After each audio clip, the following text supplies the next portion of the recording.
সংস্কার ও জুলাই গণঅভ্যুত্থানের সময় সংঘটিত মানবতা বিরোধী অপরাধের বিচার অসম্পূর্ণ রেখে নির্বাচন করা যাবে না, এমন হুঁশিয়ারি দিলেন জাতীয় নাগরিক পার্টির আহ্বায়ক নাহিদ ইসলাম।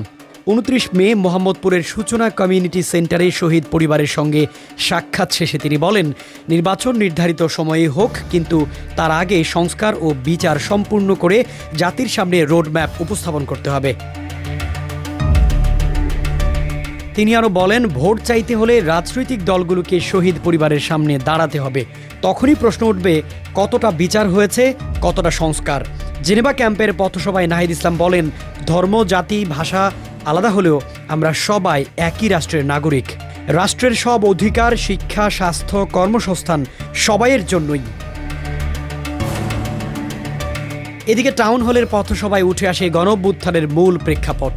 আমাদের প্রজন্মকে শিক্ষা, চাকরির নিশ্চয়তা ছাড়া বেঁচে থাকতে হয়েছে।